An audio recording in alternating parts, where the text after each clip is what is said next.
Everybody, Brian Boyle here, and welcome to episode 159 of The Mesh Tongue.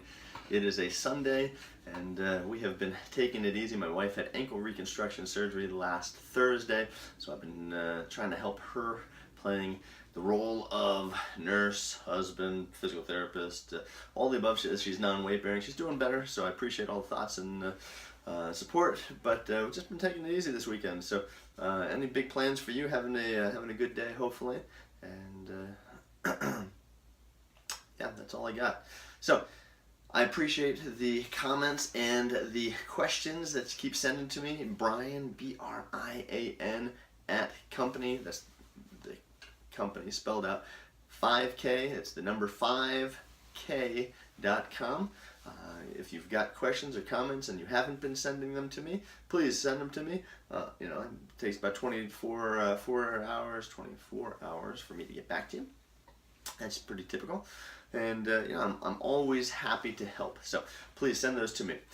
Today what I wanted to talk to you about was an interesting thing, and I don't think that people think about this as often as we do the other training variables in success. So I came across an article by Dr. Joe Vigil, who is a coach, and he's a well-known coach. He's a number of Hall of Fames. He's coached cross country and track and a number of All-Americans. But he was the coach for Dina Castor, and if you remember Dina, she took bronze at the Olympics in Athens in 2004. And what I think that we too oftentimes miss, we look at the training intensity, we look at volume, we look at things, but he kind of put together in an article in Peak Running Performance, and this is a few years old. This came out in 2005. This is July, August 2005, volume 14, number 4. So if you come across this, this is kind of an interesting thing. So you can see it here, the Peak Running Performance newsletter. You can find this online, but I want to talk to you about today the other variables for an Olympic training. And so the article is titled "The Quest for Bronze." Coach Vigil says that he believes the best professional move that either one of them had made was working together, he and Dina.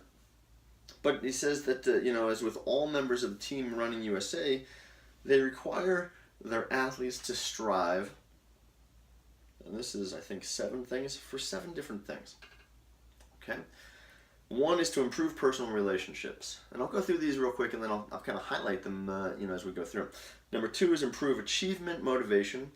Number 3, improve the quality of their mini and macro environments. Improve their athletic maturity. Show integrity to their value system, display a commitment to their mission, and practice abundance of giving back to their sport and their team. Now, does anything in there say they're going to run the best, they're going to have the best times, they're going to be the fastest, they're going to be, yada yada yada? It doesn't, which is fascinating. This is absolutely fascinating. From the time that I started running through the time that I got into college and after college, I think this is the thing that really kind of separates the average from the good from the great.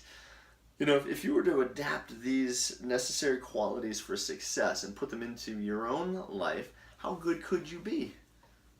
How good could you be? Okay, this is, as I've read these, and I don't train to the volume that I did at one time. Nobody ever taught me this stuff. Okay, this was never, oh, hey, you know what? I've talked about the balance in life, and we've talked about the triangle in past episodes, and family,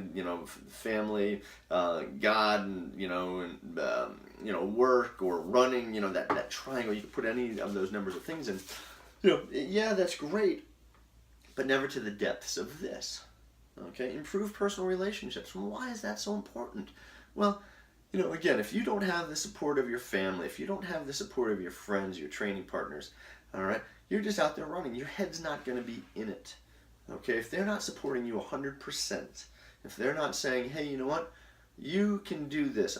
We will do whatever it takes to get you to reach your goals. It's just not going to happen. It won't happen. And I can tell you this, okay? My previous life, I had a a previous partner that she was just not into my running. Um, that's kind of why I fell off after after a divorce. That's just was bad news. My head just wasn't in it. I wasn't able to get to the to the starting line anymore. I wasn't able to get up and just kind of do the stuff that I needed to do to run consistently 70, 80, 90 miles a week. My head wasn't in it. That personal relationship aspect wasn't there. There wasn't the support that I felt like I needed in order to have that balance in my life that was able to allow me to focus on the training when I needed to. Now, again, this doesn't mean that you only focus on your training. Hence the reason you've got to focus on personal relationships. Okay, you got to focus on personal relationships. I love this. I absolutely love this as the top of this list.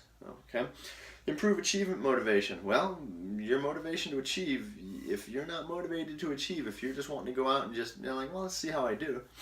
Again, are you going to be great? Are you going to be good? Or are you going to be average? Or maybe below average?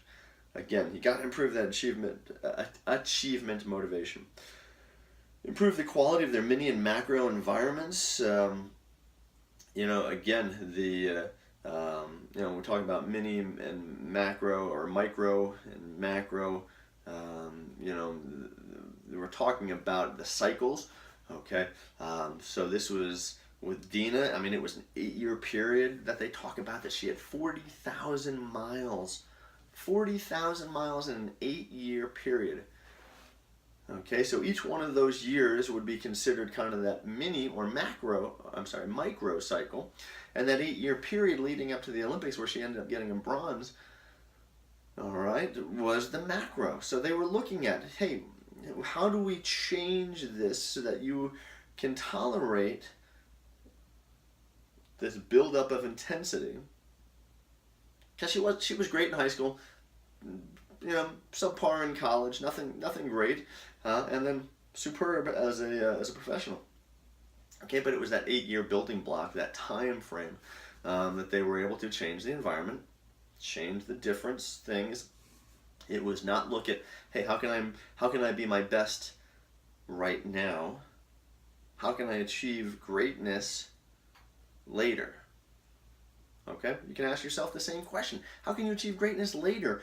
Where are you right now? Are you wanting to be, a national champion? Are you wanting to be, an age group winner? Where are you? What are you possibly doing?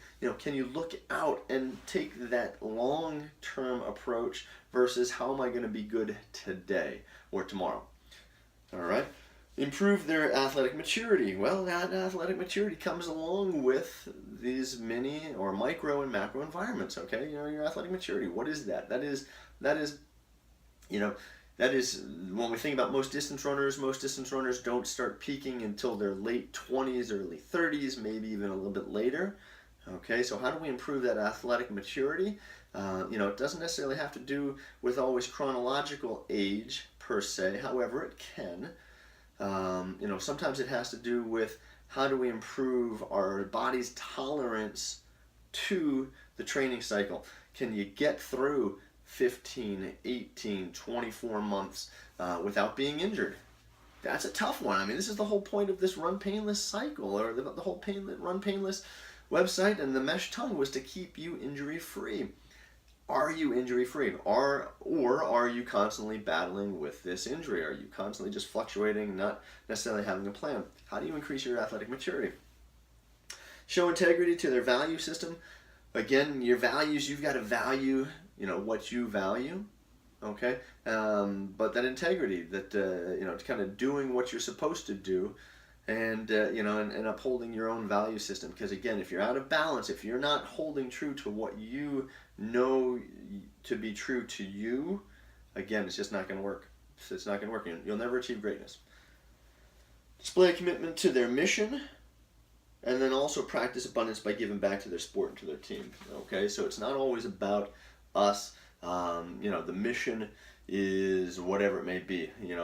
I had a very strong mission to try to make it to the Olympic trials, to make it to 2004 Athens. That would have been 6 years after I would have graduated from college. Professional career, marriage, other things that kind of take over for that point. They weren't all in balance. Now, my times were strong. My mission was to get to the Olympics, or at least the Olympic trials for the marathon. It just didn't happen. Things weren't in alignment. So, again, can we learn from others? Well, that's the goal. The goal is to allow you to learn from others like myself who went through this already. If we can get you to sidestep, not have to go through all of this 20 years or 28 years of things, and we can boost you quicker, that's the goal. The goal is to get you to the point where you are able to use the successes and failures of others to speed up the process of getting you from point A to point B. Now, you still have to put the mileage in, you still have to put the time in, but if you can avoid the mistakes and you can follow the things like Dina was doing, where 8 years of solid training without an injury, man, that might be just the fact that she's physiologically an absolute beast, and she is, but that also comes into the psychological, the being mentally prepared, the being physically prepared, and following these steps. And also being a good teammate. It doesn't mean that I'm in it for myself. So if you've got training partners, if you've got other people, you're there supporting them, because at the end of the day, it's a lonely place, man. Distance running can be really, really lonely if you don't know that already. It is one of those things that, we can go out and run in groups and such, but when you're out there in that race and you're by yourself, if you don't have other people supporting you, it can be really, really lonely. So hopefully you get some value from this. I know this is a longer episode than I have been in the last couple of weeks. I was going to say that this was going to be a short episode. However, it's turned out not to be a very short episode. Hopefully you got some fantastic value from this. I would encourage you, if you are in the ability to incorporate these 7 aspects into your training life, I think you're going to see some wild success that you may or may not have either seen in the past, or that you didn't even think that you were possibly capable of. So it's not always about running, and that, I think, is the take-home point. I think it's more than the actual running. I think it comes down to being a good overall person, and just enjoying life. So get out after it. Hopefully you have a great rest of the weekend. This is Brian Boyle with RunPainless.com and Company 5K. Please, whatever you do, don't go hurting yourself to come back, but I'd appreciate if you would share this with your friends, your family, your training partners, and until next time, we'll see you again. All right, take care.